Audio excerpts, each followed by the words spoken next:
दोस्तों नमस्कार। आज के इस कार्यक्रम में मैं हृदय से संबंधित बीमारियों के बारे में आपसे डिस्कस करना चाह रहा हूं कि किस प्रकार से आप जो मेडिसिनल पौधे हैं, जो औषधीय पौधे हैं, उनके पत्तों से के कषाय से, उनके अर्क से किस प्रकार से आप हृदय की समस्याओं को दूर कर सकते हैं। मैं इसमें 9 प्रकार की जो है पौधे हैं जो हृदय से संबंधित, उसमें औषधि गुण होते हैं जो आपको इस बीमारियों से निजात पाने में आपको मदद करेंगे। और जैसे हृदय की समस्या है, जो आपको ट्राइग्लिसराइड बढ़ जाता है, कोलेस्ट्रॉल बढ़ जाता है, एंजाइना पेन है, और आपकी हृदय की गति तेज़ हो रही है, हृदय में ब्लॉकेज हैं, और हृदय का अगर आपको हार्ट अटैक हो जाता है उसके बाद भी यूज कर सकते हैं। और जो है आपके अगर दिल में छेद है तो इन पौधों के काढ़े को आप इस्तेमाल करें। और ये पौधे कौन कौन से हैं आपका, जैसे धनिया है, इसको बोलते हैं कोरिएंडर, ये है आपका तुलसी, आसिमम सैंक्टम है, और ये बेल है, इसको इंग्लिश में एजल मार्बुलस बोलते हैं, जो शिव भगवान को चढ़ाते हैं इसके पत्ते को। और जो है ये आपका गिलोय है, जिसको टिनोस्पोरमा कार्डिफोलिया बोलते हैं। ये कंघी है जिसको कंघी हिंदी भाषा में कंघी बोलते हैं। इसके पीले फ्लावर होते हैं, छोटी छोटी पत्तियां हैं, और कंघी जैसे इसके फल, जैसे आप देख लीजिए ये फल है, इसको कंघी जैसे हैं, इसे आप पहचान कर सकते हैं। जंगलों में मिल जाएगा, आपके गार्डन में मिल जाएगा। इसको इंग्लिश में एबुटलान इंडिकम बोलते हैं। और ये पुदीना है, पुदीना आप नॉर्मल आप जानते ही होंगे, हर सब्जी की दुकान पर मिल जाएगा। पुदीने के पत्ते को भी अर्क बना के पी सकते हैं।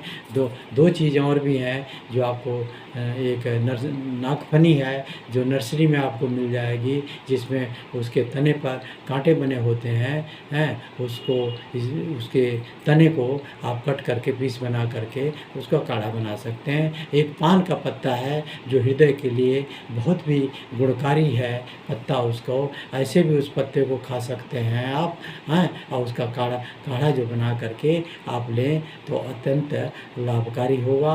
आपकी सारी बीमारियां धीरे धीरे दूर हो जाएगी। और इसको रेगुलर लेना है, प्रत्येक दिन खाली पेट आप इसका इस्तेमाल करें और उसके बाद ही कोई चीज़ आधे घंटे बाद दूसरा आइटम अगर खाना है, नाश्ता करना है, चाहे कोई और भी काढ़ा लेना है तो आप आधे घंटे के अंतराल पर लें। जैसे इसी के साथ, इस काढ़े के साथ साथ आपको सलाह दी जाती है, बहुत वैज्ञानिकों ने सलाह दिया है कि खीरे का जूस है उसका रस निकाल करके मिक्सी या जो जूसर से निकाल करके और या लौकी का रस निकाल करके और पेठे का रस निकाल कर इसको भी अंतराल में ही लेना है। और ये जब जितने भी एक काढ़े की हमने बात की, पत्तों की बात की, इनका जो है 4-4 दिन, अगर ये पूरे सभी प्रकार के पत्तों का अगर आप यूज कर रहे हैं तो इसको 4-4 दिन के अंतराल पर, जैसे प्रत्येक कोई भी, जैसे गिलोय का पौधा आपने आज लिया तो 4 दिन तक लगातार उसको यूज करिए। उसके बाद दूसरा लीजिए, जैसे जो भी कोई लेते हैं, धनिया लेते हैं या बेल लेते हैं तो इनको जो है 4-4 दिन के अंतराल पर लीजिए। और कम से कम इसमें से, अगर पूरा नहीं ले सकते आप, तो इसमें से 3 पौधों का ज़रूर आप लीजिए 3 पौधों के पत्तों का काढ़ा बना करके ज़रूर लें। और इसको काढ़ा बनाने की विधि है, और मिक्स करके नहीं लेना और अंतराल में लेना है। जैसे आपने 4 दिन लिया तो फिर उसके बाद दूसरा लेना है, फिर तीसरा लेना है, फिर उसके बाद जैसे आपका पूरा पत्तियों का क्रम पूरा हो जाए तो फिर जिस पत्ती के क्रम से आपने स्टार्ट किया था शुरू से, उसी पत्ती को फिर ले करके पुनः करें। तो अगर इसमें 3 पौधों का अगर पत्तियां लेते हैं तो 7-7 दिन का जो है, एक हफ्ते के अंतराल पर सब लें। 1 हफ्ते लीजिए, उसके बाद दूसरा 1 हफ्ते बाद शुरू करिए, फिर तीसरे हफ्ते, फिर चौथे हफ्ते में जिस पौधे से आपने शुरू किया पत्ती से, उसे लीजिए।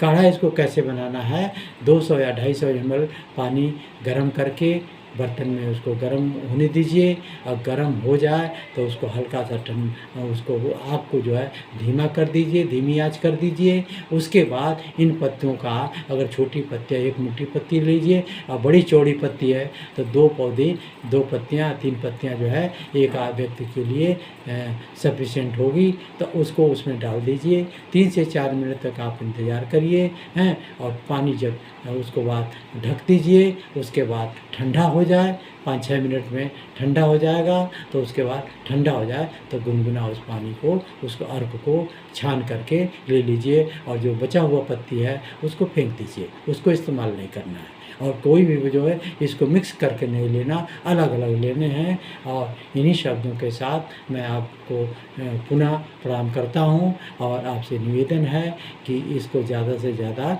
लोगों में शेयर करें, अपने दोस्तों मित्रों में दें, जिससे इसको अन्य दवाओं के साथ साथ जो अंग्रेज़ी दवा आपकी अगर आप चल रही है तो उसको में इस्तेमाल करते रहें हैं, और इससे धीरे धीरे आपके अंदर इम्यूनिटी आ जाएगी, और जो धीरे धीरे जो ब्लॉकेज और कोलेस्ट्रॉल, ट्राइग्लिसराइड की जो समस्याएं हैं वो धीरे धीरे खत्म हो जाएगी।